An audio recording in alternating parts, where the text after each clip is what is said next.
പുഷ്പവല്ലി, ഞാൻ ജീവൻ പണയപ്പെടുത്തി കളിക്കുന്നൊരു കളിയാത്.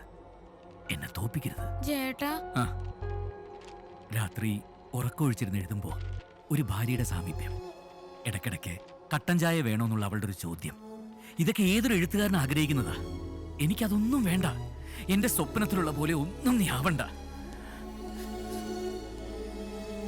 ഞാനൊന്ന് ജീവിച്ചോട്ടെ.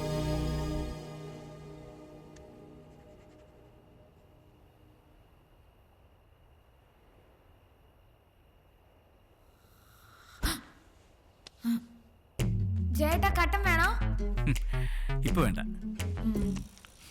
16 വർഷങ്ങൾക്ക് മുൻപ് സെന്റ് മേരീസ് ഓർഫനേജിൽ നിർമ്മല സിസ്റ്ററുടെ കയ്യിലേക്ക് ഞാൻ കൈമാറിയ കൈക്കുഞ്ഞാണ് നീയെന്ന് അറിഞ്ഞില്ല അരുന്ധതി, അറിഞ്ഞില്ല. ചേട്ടാ കട്ടൻ ചായ വേണോ? കട്ടൻ ചായ വേണ്ട വേണ്ട. അതാ ആ പാലവൃക്ഷ ചുവട്ടിലൊരു അപ്സര കന്യക. ആ അമ്മയൊന്ന് ഞെട്ടി. വർഷങ്ങൾക്ക് മുൻപ് തന്റെ കയ്യിൽ നിന്ന് നഷ്ടപ്പെട്ടു പോയ ആ കൈക്കുഞ്ഞാണ് ഇന്നൊരു ഭീകര രക്തദാഹിനിയായി അമ്മയുടെ മുമ്പിൽ നിൽക്കുന്ന അരുന്ധതി. കട്ടയുടെ ചായ വേണോ? എന്ത്? ചേട്ടാ കൂട്ടം വേണോന്ന്. ഓ ചേട്ടാ കട്ടൻ വേണോന്ന്. എനിക്കൊന്നും വേണ്ട. നീ ഇങ്ങോട്ട് വന്നേ. വാ. കിടന്നുറങ്ങേണ്ട നേരത്ത് പാവം. ഞാനിപ്പോ ചേട്ടന്റെ സ്വപ്നത്തിലെ പെണ്ണായോ? പിന്നെ മോള് പോയി കിടന്നുറങ്ങിക്കോ. അപ്പൊ കട്ടൻ? കട്ടനൊന്നും വേണ്ട. എന്റെ കുട്ടൻ പോയി കിടന്നുറങ്ങിക്കോ. ചെല്ല്. Good night. Good night. ഓ പാവം. ഹലോ ശബരിയണ്ണ, ഇന്ന് ടെലികാസ്റ്റ് തുടങ്ങല്ലേ? Wish you all the best.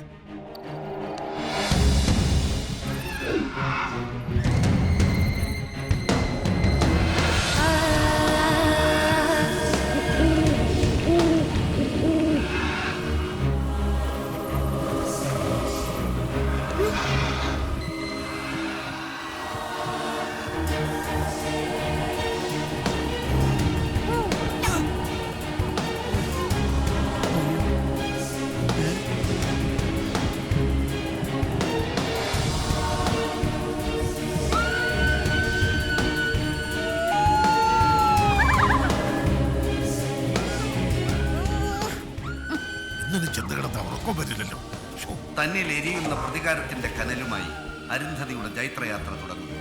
പിടഞ്ഞു വീഴുന്നവർ ആരൊക്കെ? ശത്രുക്കൾക്ക് ഇവിടെ തളയ്ക്കാൻ കഴിയുമോ? കാണുക നാളെ രാത്രി 10:30. ജയദേവൻ ചുങ്കത്തറയുടെ അരുന്ധതി.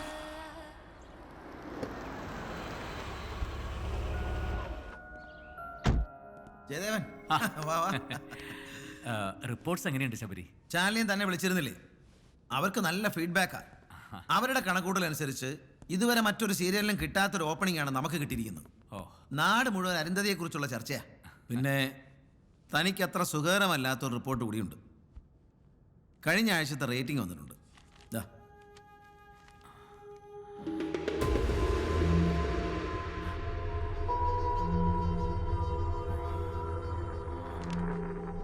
വിജയാനന്ദന്റെ 3 സീരിയലുകളും 1, 2, 3 സ്ഥാനങ്ങളിൽ തിരിച്ചെത്തി. അതും 4, 5 പോയിന്റുകളുടെ വ്യത്യാസത്തിൽ. നമ്മൾ തുടങ്ങിയിട്ടല്ലേ ഉള്ളൂ. ഈ സ്ഥിതി വെച്ച് നോക്കുമ്പോൾ ആദ്യത്തെ ആഴ്ച തന്നെ ഒറ്റയടിക്ക് അവരെ മറികടക്കാൻ കഴിയുമെന്ന് എനിക്ക് തോന്നുന്നില്ല. വെല്ലുവിളിക്കുമ്പം തല്ലും കൊല്ലും എന്നൊക്കെ നമ്മൾ സാധാരണ പറയാറുണ്ട്, പക്ഷെ ചെയ്യാറില്ലല്ലോ. അതുകൊണ്ട് അല്ല, വിജയാനന്ദനോട് താൻ നടത്തിയ വെല്ലുവിളി ഞാൻ തിരുത്തണം. ആദ്യത്തെ ഒരാഴ്ച അവന്റെ സീരിയലിനേക്കാൾ താഴെയാണെങ്കിലും ഞാൻ എഴുതിക്കൊണ്ടേയിരിക്കണം. അത് പ്രൊഡ്യൂസർ എന്ന നിലയ്ക്ക് ശബരിയുടെ ഒരു ആവശ്യമായിരിക്കാം. അല്ല ജയദേവ, എനിക്കൊറ്റ തീരുമാനമേ ഉള്ളൂ. ജയിക്കുന്നെങ്കിൽ ആദ്യത്തെ ആഴ്ച, അല്ലെങ്കിൽ പിന്നെ ജയദേവൻ ചുങ്കത്തറ ഉണ്ടാവില്ല. ഞാൻ ലൊക്കേഷനിലേക്ക് വരട്ടെ. എടുത്തു മാറ്റേ. മീര, നല്ല ഇമോഷണൽ ആവണം. എക്സ്ട്രീം ടൈറ്റ് ആണ്. സ്റ്റാർട്ട് ചെയ്തു. ഓക്കേ. Rolling sir. ആക്ഷൻ. പിന്നുവേട്ടനെ കൊന്നവര് എന്റെ അരുന്ധതി മോളെ ഇല്ലാതാക്കാൻ നോക്കും. അവരോട് എനിക്ക് ജയിക്കാൻ പറ്റില്ല. ഞാനും എന്റെ മോളും സ്വയം ഇല്ലാതായേ പറ്റൂ. ഒരു മിനിറ്റ്, നമുക്കൊന്ന് മാറ്റിയെടുക്കാം. നല്ല ഫീൽ ഉണ്ടായിരുന്നല്ലോ. പിന്നെ മാറ്റിയെടുത്തേ പറ്റൂ. ഇപ്പൊ ഈ പ്രശ്നങ്ങളിൽ നിന്ന് ഒളിച്ചോടുന്നവരെ ഓഡിയൻസിന് ഇഷ്ടമല്ല. പ്രശ്നങ്ങളെ ധൈര്യമായിട്ട് നേരിടുന്നവരെയാണ് ഓഡിയൻസിന് ഇഷ്ടം. അവൻ ധൈര്യമായിട്ടിരിക്കെ നമുക്കൊന്ന് മാറ്റിപ്പിടിക്കാം. വിനുവേട്ടനെ കൊന്നവരോട് എനിക്ക് പകരം ചോദിക്കണം. എനിക്ക് ജയിച്ചേ പറ്റൂ. എനിക്ക് ജയിച്ചേ പറ്റൂ. ഞാനും എന്റെ അരുന്ധതി മോളും അവരുടെ മുമ്പിൽ തന്നെ ജീവിക്കും. ഓക്കെ അല്ലേ ബോബാ? ആ ബാ. ഈ സമയത്ത് മറ്റൊരു സ്ഥലത്ത് പടയൊരുക്കത്തിനുള്ള പുറപ്പാടായിരുന്നു. കഥ മൊത്തം മാറിയില്ല. ഇനിയിപ്പോ എന്താ ഷൂട്ട് ചെയ്യണ്ടേ? ഗുണ്ടകളിറങ്ങട്ടെ ബോബാ. ഗുണ്ടകളാ? അരുന്ധതി മോളുടെ അച്ഛനെ കൊന്ന ഘാതകർ ഇനി അരുന്ധതി മോളെ തപ്പി ഇറങ്ങട്ടെ.